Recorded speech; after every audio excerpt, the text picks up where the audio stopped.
Welcome to Political Beatdown. I'm Ben Meiselas, joined by the one and only Michael Cohen. Cohen, we just got moments ago a new poll out from New York Times, YouGov. This is the top-rated state polling data available.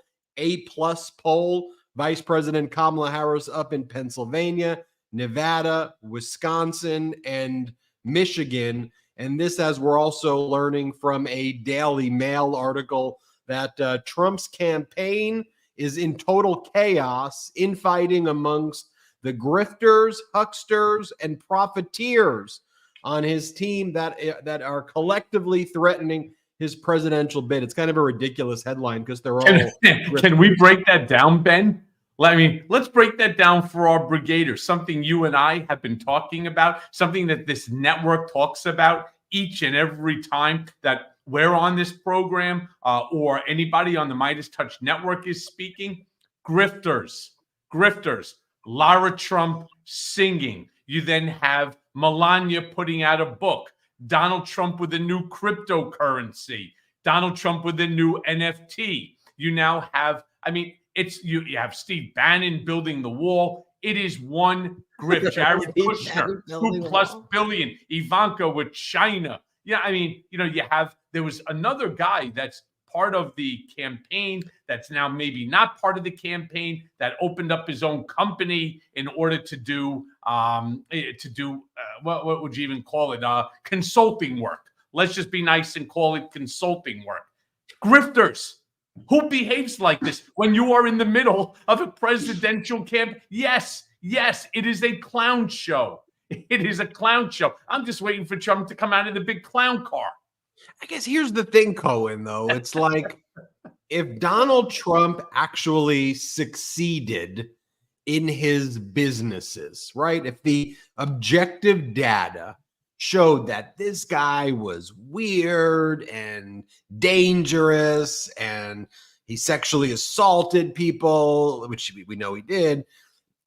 You said, you try to make the argument to me and you would say, but he's good at business. And I would say all of those other things to me are disqualifying. But if I'm trying to understand the he's good at business argument, I at the Midas Touch Network, you at the Midas Touch Network, right? What are we looking for? Data, evidence, facts to support that claim. So I can look historically at how Trump has run things, and he's bankrupted casino after casino.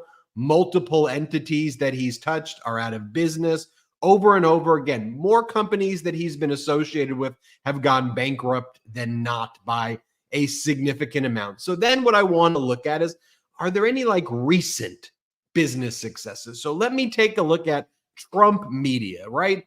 This is a media company that has his name on it, Trump Media. And, he says he has all of these supporters, and we know that those supporters like to be grifted on by him. So he should be able to sell them things and have them use his products. So you take a look at Trump Media, and that stock is down anywhere from 60 to 75% since March. Now, if the United States economy was down 60 to 75%, that's what our stock market looked like versus our stock market. Guess what, Michael Cohen?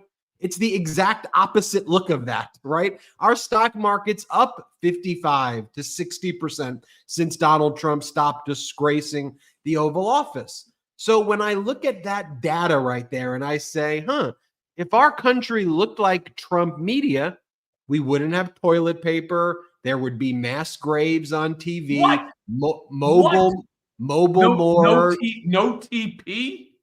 Mobile morgues. Lockdowns, no football, no college, and guess what? That's what he did. So anybody who remembers the Trump years as anything but an abject failure, an economic disaster, it is because of the failure of our corporate media to continue to buy into MAGA narratives versus saying, here's just the objective data. The economy contracted 3.4% when Trump was in office. 3 million Americans lost health insurance. Poverty and child poverty increased. The trade deficit jumped 36%. Our debt increased by $8 trillion. Wealth inequality exploded. Worst jobs loss of any president. That's just the data. And by the way, you heard what he said at this economic speech that he gave at the New York, what is it, the Economic Club, the Economic Club. Here's what he said about how he runs the country, like it's one of his businesses. Here, play this clip. For 4 straight years, I fought for American workers like I would fight for my own family. I took care of our economy like I would take care of my own company. Michael Cohen. Yeah, like his own family. That's exactly what you don't want to be. If you read my book, Disloyal, you would have seen some of the scenarios in terms of how he actually treated his own family. Personally, I'd rather you treat them that way and leave us alone, right? I mean, it's delusional. Ben, I also wanted to bring up when I was talking about the grift by others that are in the orbit. I don't know if you saw this, but there was the gentleman I was talking about. I don't even know if I should call him a gentleman. There's a grifter that was part of Trump's campaign that was taking, they say something like $100,000 or $500,000 a month as social influencer in order to promote. That money was coming, by the way, from Putin and Russia in order to promote misinformation, disinformation, and malinformation. And now, of course, the government is all over it and all over this guy, and indictments are going to be flying. This is the crazy crap that obviously you did see it, right? Why don't you share with our brigaders, because my eyesight sucks, even with these readers. Why don't you go through and why don't you just give them a quick little taste, just a little taste of what the hell is going on here amongst these freaking grifters. Look, this is a bombshell. So you have all these right-wing influencers, these MAGA influencers, right? You know how Governor Walz says, who the hell wants these ideas? They're crazy and they're so anti-American, but they're so frequently spread by right-wing influencers, right? So there was always this suspicion that, is this coming from Putin? Is this coming from Russia, either wittingly or unwittingly? And so what it seems that's happened is RT, the kind of Russian TV network, has been funneling in millions of dollars and using right-wing American media companies as fronts. And then those right-wing media companies then hire the big right-wing media influencers with directives for certain types of content to be pushed out. So, for example, the content company, the right-wing media company that's the subject of this indictment is called Tenet Media. It's headquartered in Tennessee, and it's alleged that the co-founders of Tenet Media knew they were dealing with Moscow. Now, at least as of now, it has not been proven that the actual influencers knew the direct connection to Russia. Their defense, in many ways, is even worse, that we just like to spread Russian disinformation and we're too stupid to even make that connection. But at least for now, I just want to be clear about that aspect of it, that Tim Pool, Matt Christensen, Dave Rubin, Benny Johnson, Lauren Southern, they deny having any knowledge that Edward Gregorian was a made-up Russian businessman who was a made-up businessman who was actually a Russian agent who was the one funneling this money through Tenet Media to them. But this has been a massive operation by Russia to divide Americans across all different lines. I'll just give you an example for, when it comes to, for example, like even Israel, Hamas, Israel, Palestine, there was efforts that was done by this Russian influence operation to any kind of liberal leaning Jewish person to immediately get voices out to make them sound or appear you're not really a real Jew unless you believe X, Y, and Z and fully believe everything that Netanyahu's doing. So what they tried to, and this was along all different lines, I just give you that as an example, but they tried to find pressure points, social justice, reform, LGBTQ issues, whatever it is, push these wedge issues, pit Americans against Americans so that we turn on ourselves, we suppress the truth, and then an authoritarian, they're all trying to help Donald Trump. So that's basically what the indictment, let me be clear, has emails, text messages, and what has Fox been doing? What is the right-wing media? Russia, Russia, Russia, here we go again. Weaponized DOJs, blaming everything on Russia. Fake news, witch hunt. We've all heard the adjectives emanating from that gaping anus under Donald's nose. It's such nonsense. And it's so irritating when we have to sit there. And it's like, yeah, okay, fine. You don't have to listen to the bullshit. And so what do? You change the fucking channel. But what happens? The next channel is putting the same crap on too. And they're talking about it as if it's reality, as if there's any factual basis whatsoever for any of this. But here's what we know. The whole thing is made up. Things that were written about in the Mueller report, things that Donald, through his attorney general, Bill Barr, managed to suppress and to change. It's now coming to light 6 years later. 6 years later, it's coming to light that the misinformation, disinformation, malinformation campaign by Russia against the United States to, as Ben just said, to sow chaos within our electoral process is reality.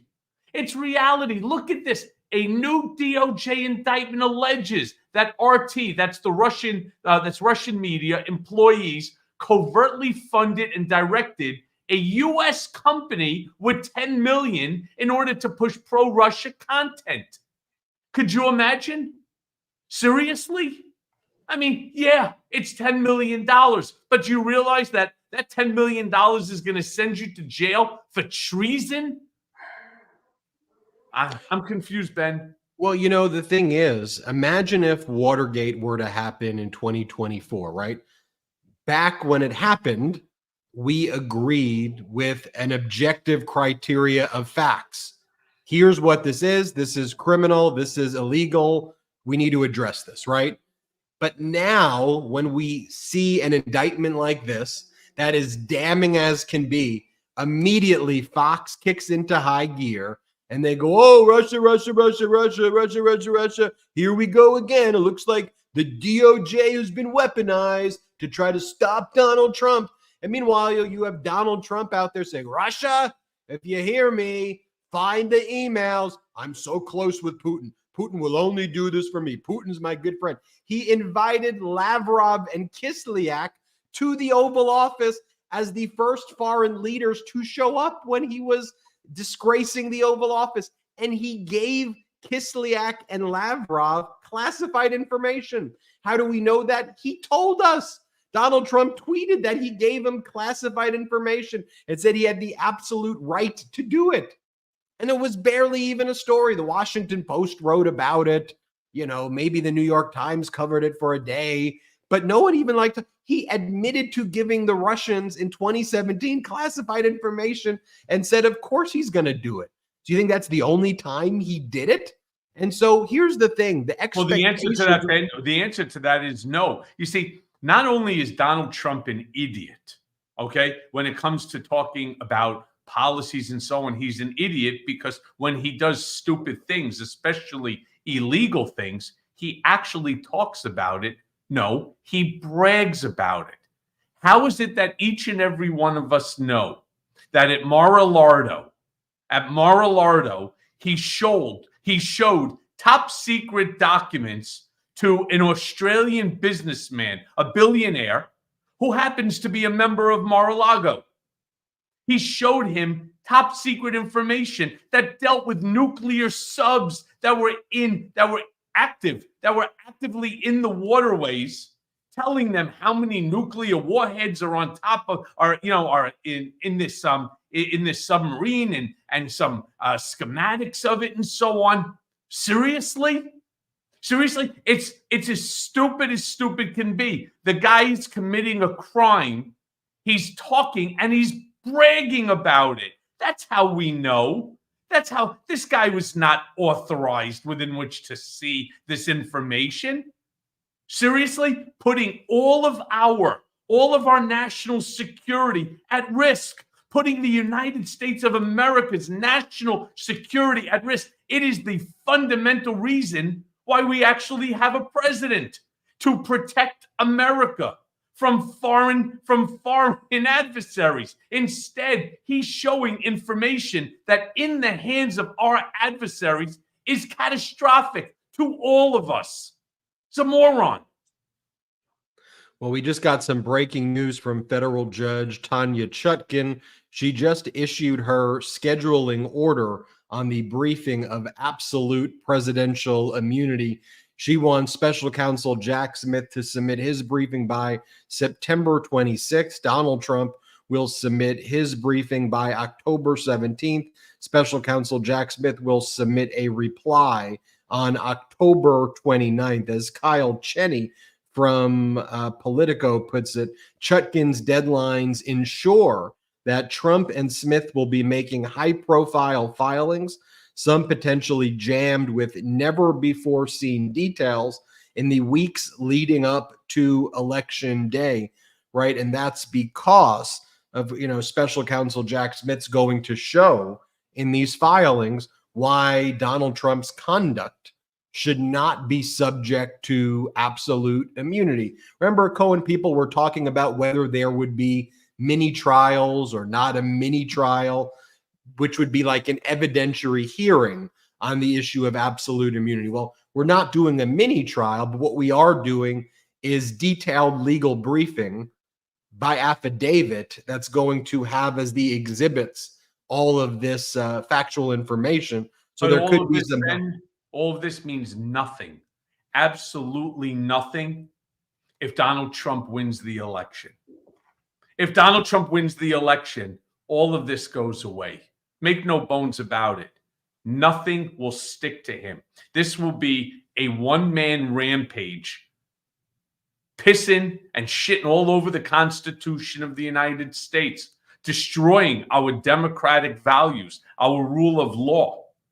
He will run amok over the system like nobody can even begin to imagine. The wildest imagination that you could possibly come up with will ultimately become half the reality. He will take it even further. It is why Ben and I talk about this day in and day out. Why Midas Touch Network, through all of its various different hosts, talk about this day in and day out. Why we keep asking you, share these programs, whether it's this Political Beatdown, right? Brigaders, whether it's our Political Beatdown, whether it's my Mea Culpa podcast, Legal AF, whether it's the Meiselas brothers, whatever it is that's on this station. What you're getting here? You're getting raw, unfiltered truth. Now, you may not like some of my language. I know my mom hates it too, but I am who I am, and I can't change. I don't want to change. I'll change after Donald Trump goes away. And that doesn't mean it has to be prison. Let's just send them away to a home confinement scenario up at Seven Springs.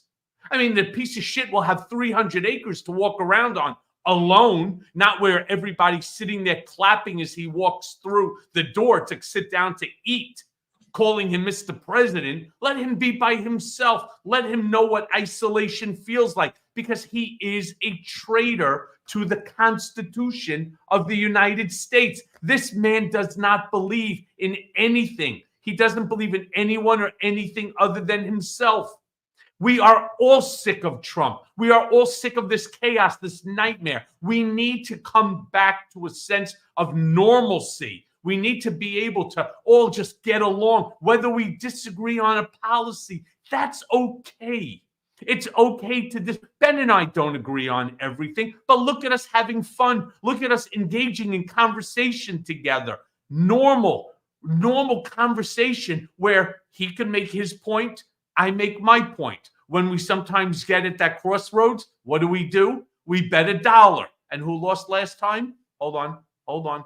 That guy right there lost the $1 bet, right? Did I get it? No. But I love him anyway, so who cares? Who cares? That's the point of politics. We're supposed to be able to disagree.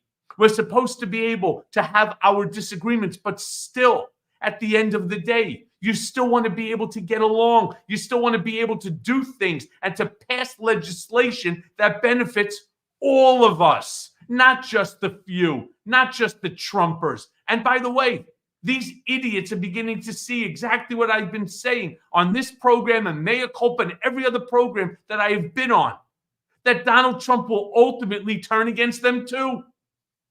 You know, one of the things that you've been saying over and over again, and it's particularly important today where he spoke at the Economic Club in New York, is you're like, look, in addition to Trump just being a horrible business person, you said, look, if you're a billionaire or a decamillionaire, in fact, the richer you are, Donald Trump is coming for you first. The same way, Michael Cohen, you predicted when you gave testimony before Congress in 2019. You were the first person to say exactly what he was going to do when he lost. You said, you predicted, here's exactly what Trump's going to do if he gets in power again. If you're a billionaire, he's going to do exactly what MBS did. And remember, how did MBS even get the intel and data that he needed as well? It came from, according to MBS, Kushner, right? MBS bragged that Kushner gave him the enemies list that he then used to put all the people who he said were disloyal in the royal family in the Four Seasons, then proceeded to literally walk them to the ATM and then had them transfer the money if they didn't want to be killed. And then he removed them. Right. And how about he bragged, openly bragged, it's included, it's in his book. He openly bragged that he has Kushner in his pocket. I want our brigaders, Ben, to stop for a second. Let's just all take a deep breath here for a split second and think about what I just said. Senior advisor, son-in-law to the President of the United States of America, has a foreign leader, an adversary, Saudi Arabia, who has been accused of sponsoring terrorism and also accused of involvement in the 9/11 tragedy, that the son-in-law, senior advisor to the president, is in his pocket. Think about that for a quick second and tell me whether or not the man who he was working for, who clearly knew all about this. Let me be very clear. Jared did nothing without running it by dear old daddy-in-law. Imagine the guy who is holding all the power in this country, son-in-law, instead of himself, is in the pocket, which is why the first phone call MBS made, the very first phone call Mohammed bin Salman made when the shit was coming down on him over the murder of Jamal Khashoggi, was to who?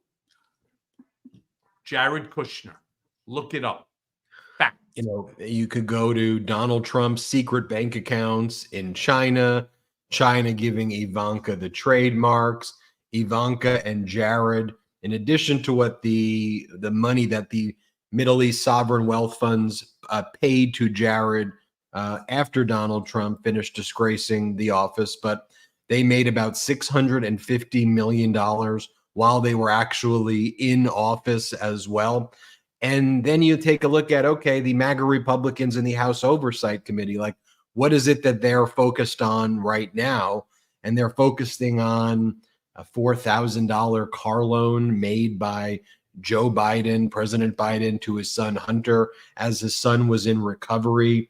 and then claiming that somehow that money was funneled from something.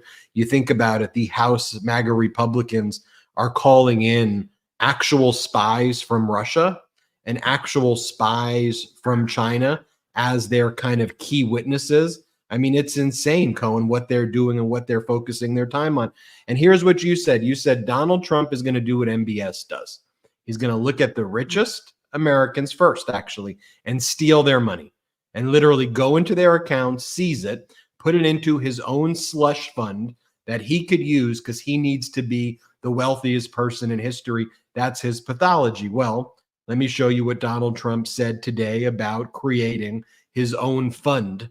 And he says America needs a fund, which he's using coded language, but basically saying exactly what you said, though, Cohen. Here, watch this. Why don't we have a wealth fund? Other countries have wealth funds. We have nothing. We have nothing. We're going to have a sovereign wealth fund, or we can name it something different. I'll talk about it with Mr. Paulson, who's in the audience, and a lot of other friends of mine. And we'll name it something that's appropriate. Perhaps sovereign wealth fund wouldn't be appropriate, but it's going to be the same thing. We'll put tremendous amounts of money through all this money that will be taken in through tariffs and other intelligent things, and we'll have the greatest sovereign wealth fund of them all, and we should have, and that will be used to do things that will be great for our country, including to invest. He's basically saying exactly what you said, that listen, that he's why going do you think that he mentions John Paulson? Why do you think John Paulson was there hosting events for him in the Hamptons and in Manhattan? Why? It's all about the greed. It's not like Paulson it's not like Paulson needs another dollar. The guy could burn $1 billion and still have billions left over. This is all about creating. Could you imagine? He wants to create a wealth fund. Seriously? What do you think it's going to be called, my friends? Seriously? Really? What do you think it's going to be called? The Trump Sovereign Wealth Fund? Right?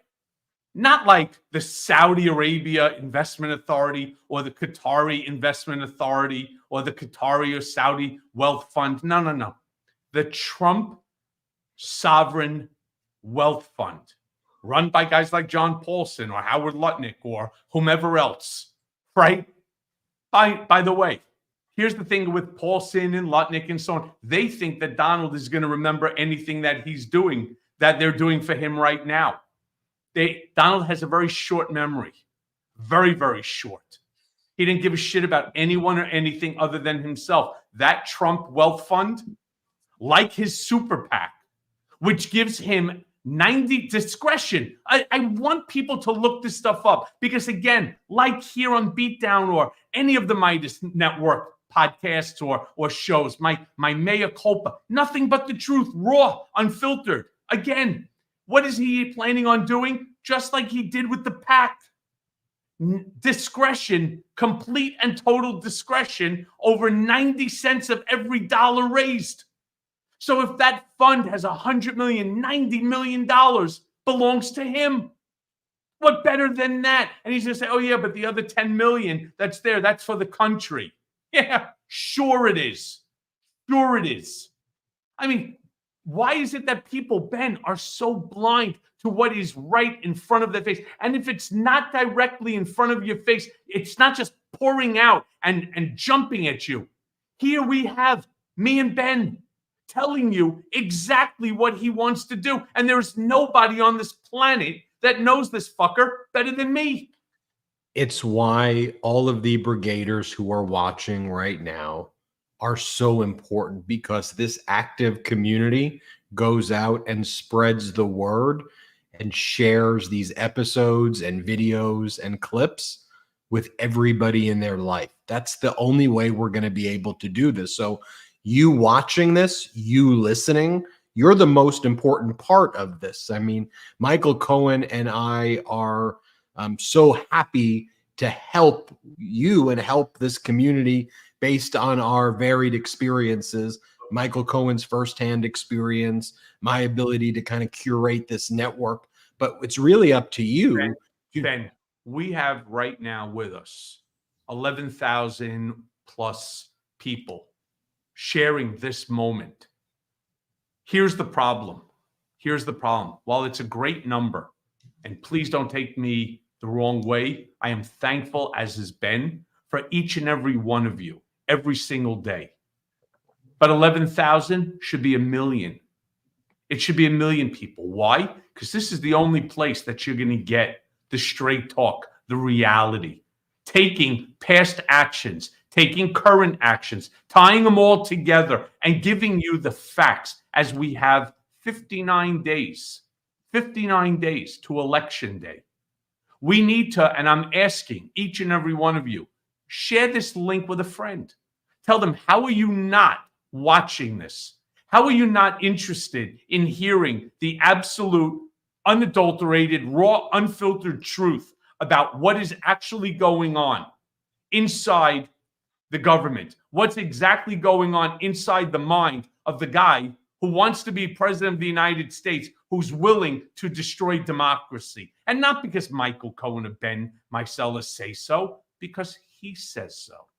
It's not me who turned around and said, I intend on day one to rewrite the Constitution. No, it is him. It is not me or Ben who's turning around and saying that we intend on stripping the tripartite system of government and conferring all power to the executive branch, meaning to him, making him a monarch, a dictator, a supreme leader, a ruler, a king, a Führer, whatever you want to call him. No, it's not me saying it or Ben. It is him. So the question that I want each and every one of you to ask yourself every single day, why do we not believe him? Why are we not believing what's coming out of his own mouth, regardless of the fact that his own people are constantly saying things like, yeah, but that's not what he meant. Fuck that. It's exactly what he meant. And when I said before the House Oversight Committee that my biggest fear, and I said this 2 years before the shit even happened, my biggest fear is if Donald Trump loses the election, there will never be a peaceful transfer of power. And sadly, and I say it this way, sadly, I was right. And here's my prediction for 2024. If, God forbid, this maniac wins the election, there will never be another election again. And there will be no democracy. So mark my words, I don't want it to happen. I am scared for my children, for God willing, one day grandchildren and great-grandchildren if I should live so long. And I say that not because I expect to pass, but because Donald Trump has made it crystal clear that his entire presidency will be based upon retribution against critics or political enemies. I am one of those. So yeah, I'm nervous about it. And yeah, I want to see Kamala Harris win. Because I care about the country. I care about my family. I care about your family. I care about democracy. I care about the Constitution. I care about the rule of law. Yes. Check out at the Michael Cohen Show YouTube channel. I want that channel to hit 250,000 subs. It's free. And of course, it's in partnership with the Midas Touch Network. At the Michael Cohen Show on YouTube. Search that now. The blue mea culpa, make sure you subscribe there. Make sure you're subscribed here. And Michael and I had a delightful time on Patreon with all of our patrons when we met earlier in the week, although it all seems to blend together. Was that this week or was that last week? No, it was this week, and we have to do another one. We have to do another one. It was great. I'm going to try to set it up, Ben, where at least once a week that we're jumping on. To everyone had a great Patreon. time. You know, it's first of all, not only is it a good time, it's informative. And again, we have 59 days. 59 days, 7 more weeks. This is no joke. It's why Ben and I are going into overdrive. Today, I was on with Todd Albro from Wisconsin. And then I was on with Norm Eisen and John Dean on another Zoom meeting that we had with the press. I mean, right now, those of us who have a platform, it is incumbent upon all of us. I don't care if your platform is 100 people or 10 million people. It is imperative on each and every one of us to do whatever it is that we can do in order to push Paris walls. There is no ifs, ands, or buts about it. If that means investing 1 hour down at a local office, a Democratic office, making phone calls or helping to send out flyers, whatever it is, you got to do it, because only together will we end up winning this war. Plain and simple. And I'm asking, again, from me to all of you, subscribe to Mea Culpa. Help me to make this thing even bigger than what it already is. I mean, it's over like 400 million downloads. Let's make it like the other Midas Touch properties. Let's make it, again, a top podcast, because the information that you get on anything that's put out through this network, the Midas Touch network, raw, unfiltered, especially if it's me, but truth, accuracy, and truth. You know, and look, and you heard Michael Cohen sharing his personal opinion there and speaking in his personal capacity about who it is that he wants, you know, to be elected. I want to say it slightly differently, just from the perspective of how this network operates, because ultimately for me, it is alignment with a value set of the network. And ultimately for all of you who watch this, make your own determinations about what you want to do and where you want to go. But for me, when I stepped into politics for the first time in 2020, you know, I thought, okay, I have these beliefs, so therefore I'm on this team. But what became clear to me was actually, rather than a specific person, because when you put, in my view, all of your energy and time and passion into a person over the principles and values, you can be led astray. But if you focus on principles and values and then ask candidates to meet you there, then I think you have a steady foundation from which to make decisions. And here, this is unapologetically pro-democracy. We focus on compassion and joy, intelligent discussions. We love our flag. We love our Constitution. And we want real authenticity. And so when a politician meets us in that area and there's alignment, you know, I think it's important to point that out. But that's why this network is made up of Republicans, Democrats, liberals, independents, mainstream conservatives, people who don't have any real, you know, political side. They're just like, give me the facts, Jack. I just want to know the truth. We'll be right back after our first quick break. Just accept irritation as a normal part of shaving. Henson Shaving asked that question, and they didn't like the answer. So you know what they did? They decided to do something about it. They brought aerospace precision to the world of shaving. I mean, their razors are manufactured in the same shop that made parts for a Mars rover and the International Space Station. That level of precision, it translates to a gentler shave for your skin. So it's not about gimmicks or moisturizing strips. It's about fundamentally changing how a razor interacts with your skin. It's time to say no to subscriptions and yes to a razor that'll last you a lifetime. So visit hensonshaving.com/beat to pick the razor for you and use code BEAT, and you'll get 2 years. Listen, 2 years worth of blades free with your razor. So just make sure to add them to your cart. That's 100 free blades when you head to hensonshaving.com. That's hensonshaving.com/beat and use code BEAT. There we are. We're back in action right here, Michael Cohen. Cohen, you know, as you know, and first off, let me just give a shout out to our sponsors right there. It's always important that we say thank you to them. By the way, before coming on the show. Yeah, I can't say the same right now, but I will let you know when I when I utilize it. If you get the product, you should try it. Well, here's the thing. This segues nicely into what I'm about to talk about too. You know, my wife and I were expecting our first baby, a baby girl, any moment now. I mean, literally. I mean, the due date September 16th. But at this point, you know, that's just a date. It could be right now during the show. So I'm doing the little, you know, the scruffy beard kind of preparation. But one of the things that I know I have to prepare for, and this is a real issue affecting Americans, and it's really important in this election, is costs, right? Is childcare, and affordability. These, it's why, to me, what I said before the break, to me, politics is less interesting for me than the principle and the values and trying to get out the policy. What I have fun doing is helping people try to separate the distractions and confusion and to try to synthesize the data. That's what I truly enjoy doing, because I'm trying to get at it.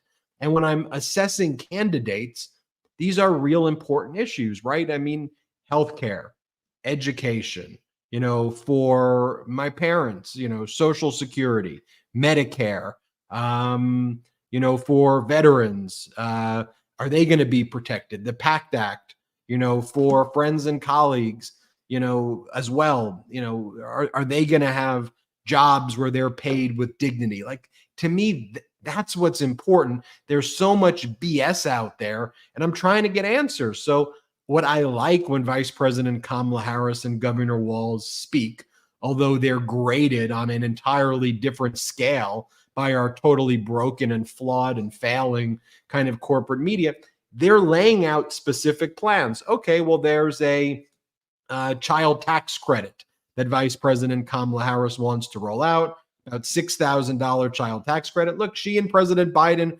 rolled out the biggest child tax credit in history that Republicans tried to block and that Republicans are not renewing. Small business tax credits up to $50,000 to spur new businesses. Right now, Michael Cohen, there's been more new businesses that have been started right now than like ever before, in American history right now, as a result of actual policies. And so I want to hear these plans. So when Donald Trump speaks at this economic forum in New York, and he's asked a pretty basic question, like, what are you going to do to deal with affordability of childcare? Right? Everything's going to be affordable. Children will be affordable. I'm going to be able to, it's going to be the greatest plan ever in the history of this country. Nobody can do this plan like I can do. I'm going to make it great. It's going to be special. It's going to be wonderful. Quite frankly, nobody's ever even thought about it.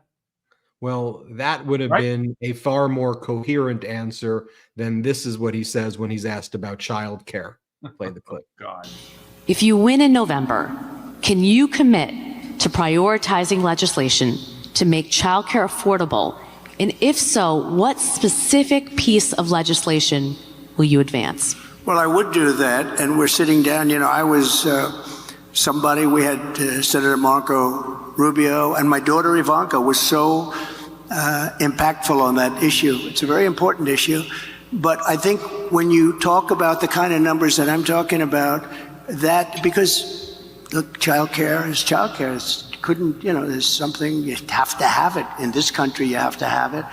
But when you talk about those numbers compared to the kind of numbers that I'm talking about, by taxing foreign nations at levels that they're not used to, but they'll get used to it very quickly. And it's not going to stop them from doing business with us, but they'll have a very substantial tax when they send product into our country.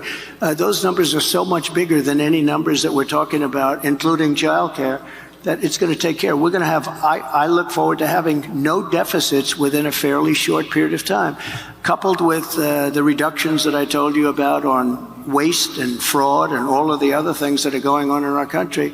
Because I have to stay with childcare. I want to stay with childcare, but those numbers are small relative to the kind of economic numbers that I'm talking about, including growth, but growth also headed up by what the plan is that I just told you about.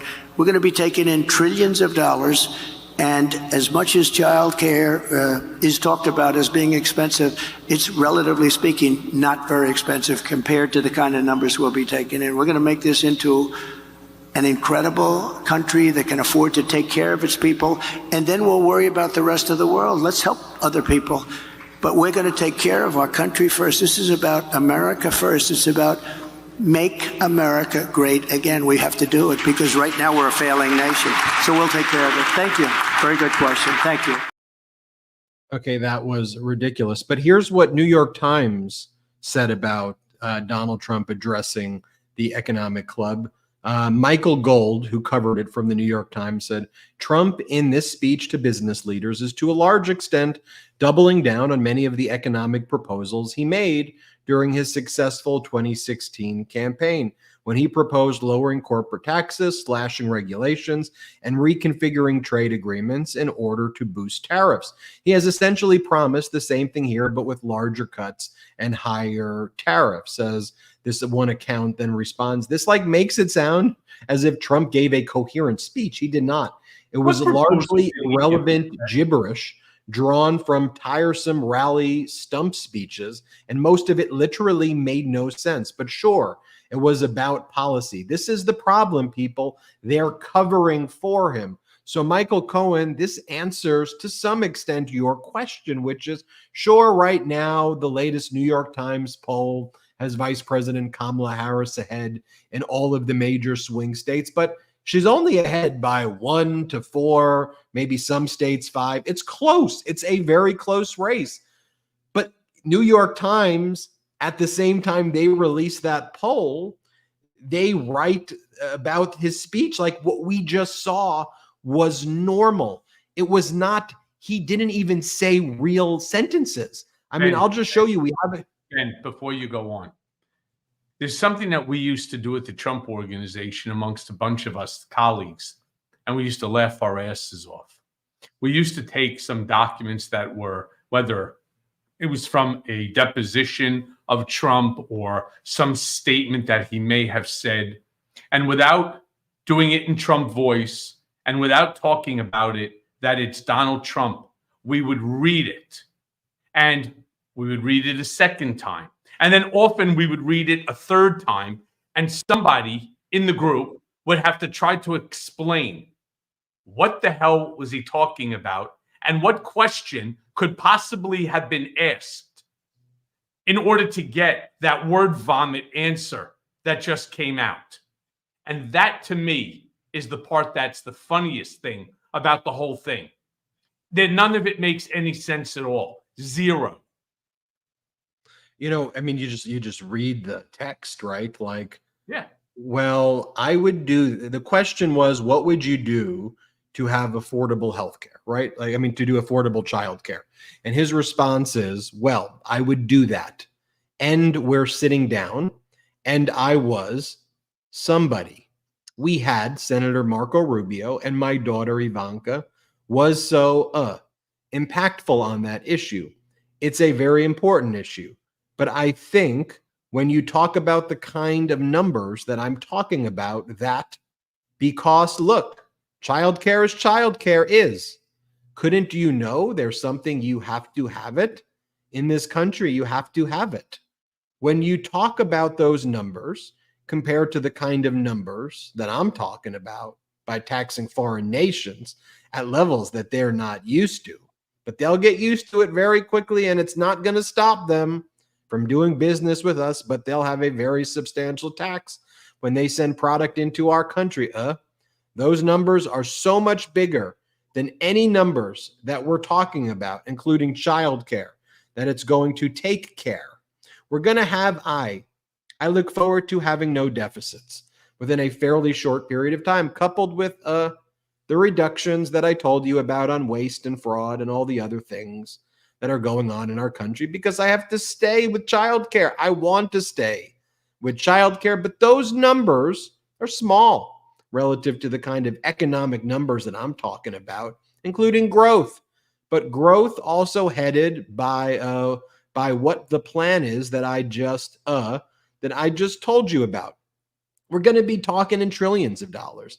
And as much as childcare is talked about as being expensive, it's relatively speaking not very expensive compared to the kind of numbers we'll be taking in. We're going to make this into an incredible country that can afford to take care of its people, and then we'll worry about the rest of the world. Let's help other people, but we're going to take care of our country first. This is about America first. It's about make America great again. We have to do it because right now we are a failing nation, so we'll take care of it. Thank you. Thank you. Good question. Thank you. That's what he just said.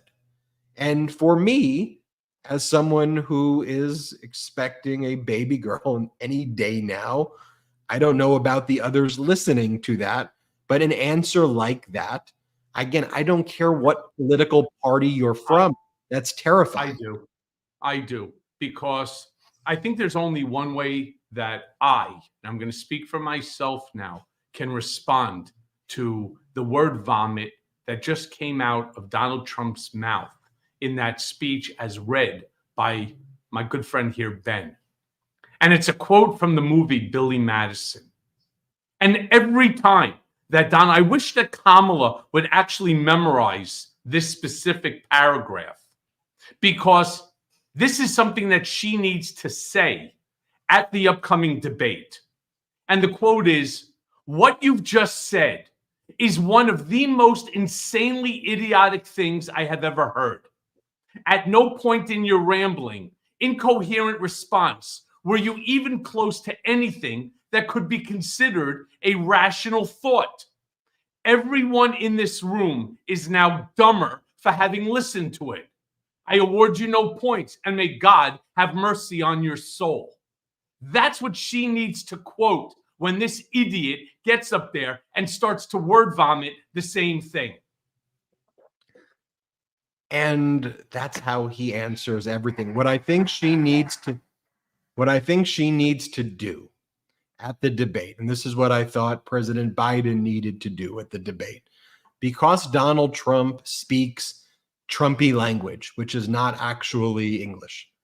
You have to repeat back to some extent what he just said and then try to translate it for the people so they understand that he's an idiot. And, you said it before the debate with President Biden, you got to get under his skin right away as well. And President Biden did not do that during the debate at all. Biden was asked a pretty easy question about the economy, although it was phrased as a GOP talking point. And then he kind of whiffed on the first question, and it set a really kind of bad tone, I thought, for the rest of it. But Trump did horrible in that debate, and the media gave him a pass for lying and doing horrible. But Biden did not do well by any stretch of the imagination in that debate, and that's an understatement. But I think she needs to repeat, like Donald Trump saying that, and she needs to say to all the American people watching out there, I know how important childcare is for you. That answer right there was incoherent and dangerously ignorant. Dangerous. These are life and death issues, and that individual right there has no clue what he is talking about. Nothing that he just said made any sense, and we've already seen the destruction that he's caused. Let me tell you what I'm going to do.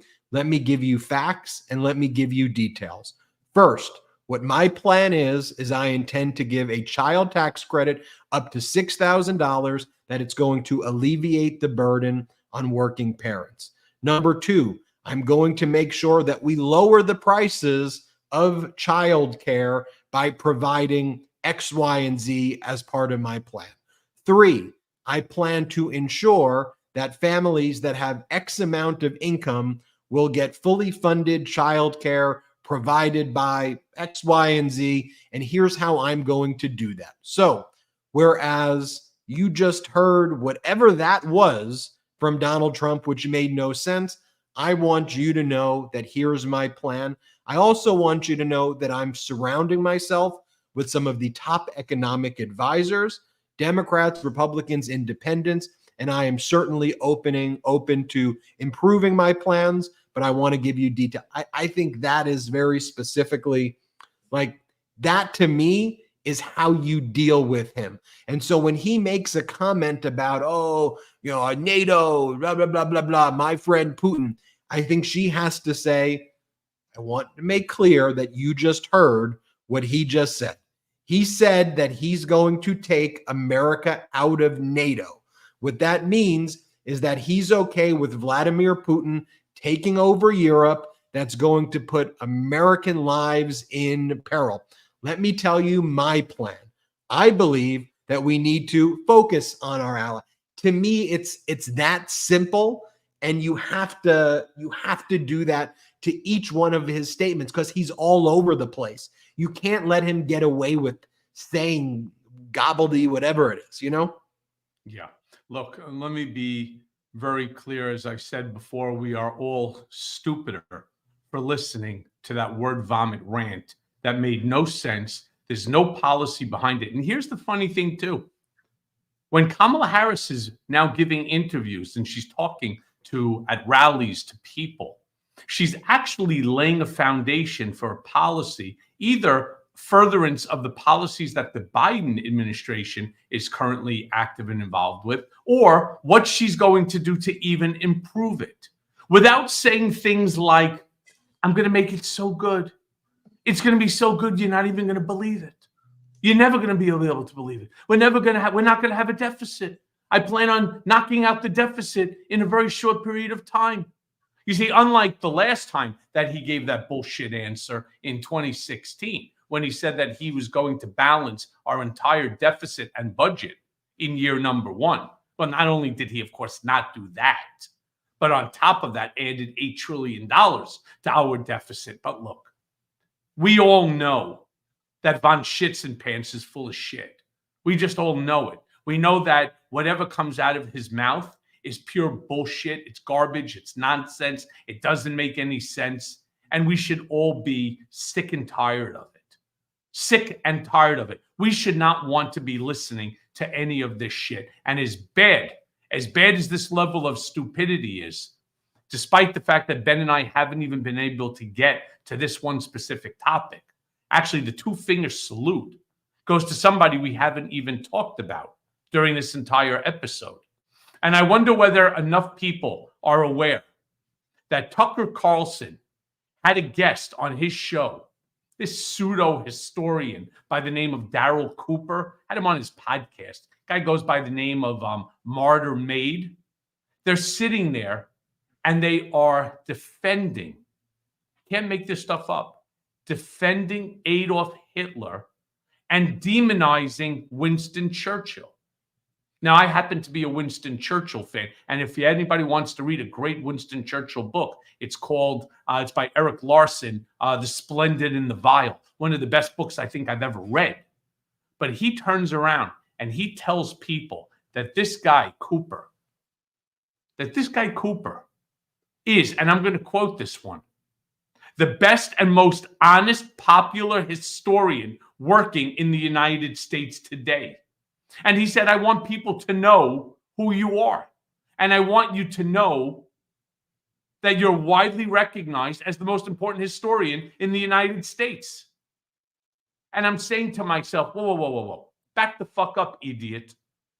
You are defending Adolf Hitler and demonizing Winston Churchill for that, and for the fact that Donald Trump has brought you into his fold, recognizes you, goes on your stupid ass show. The fact that he recognized and has not called you out, no different than he never called out David Duke, no different than he ever called out the folks in Charlottesville walking down the street, the white supremacists, Jews will not replace us. The fact that he doesn't believe in calling out anti-Semitism, racism, sexism, misogyny, xenophobia, homophobia, Islamophobia, transphobia. For doing shit like that, Tucker fucker Carlson, you, my friend, end up with the two-finger salute today. Seriously, fuck you on behalf of everybody, all right, who not only doesn't see this guy as a great historian, but we see you as a fucking maniac. Everybody, please hit subscribe on our YouTube channel. Let's get to 4 million subscribers by the election. I think we'll be close, but let's try to hit that 4 million subscriber mark. And let's help Michael Cohen's new YouTube channel get 1 million subscribers. It took us 3 years to get our first million, but then it took us 1 year to get the other two. So it grows exponential. Let's get Cohen to that first million. It's at The Michael Cohen Show on YouTube. So you just search at The Michael Cohen Show, hit subscribe. And watch the videos. They're fantastic. It's me. It's me, raw, unfiltered. It's getting mini clips of like what you're seeing here. And you know, and And if you're wondering why Michael Cohen has 2 buttons down, he does the 2-button, 3-button down on his own YouTube channel. He forgot that he was on the more not conservative in the political sense show, but we have, Michael, we have some standards and protocols here. I just want to remind you of that. 2 buttons, chest hair. Oh, I do. Yeah, it opened up. Well, apologies. Look at how below yours is like down to your navel. Right now, no, this is the way the shirts come. At the Michael Cohen Show. Subscribe to Mea Culpa Blue. He's trying to be all sexy for Sochi. For the hospital that we're about to head to. At the Michael Cohen Show. Mea Culpa Blue, wherever you get audio podcasts. Subscribe to Mea Culpa. Store.MeidasTouch.com. Get the best pro-democracy gear. 100% union made, 100% made in the U.S. Also get that exhibit that was used to cross-examine Michael Cohen, which is the Mar-a-Lago Correctional Facility shirt.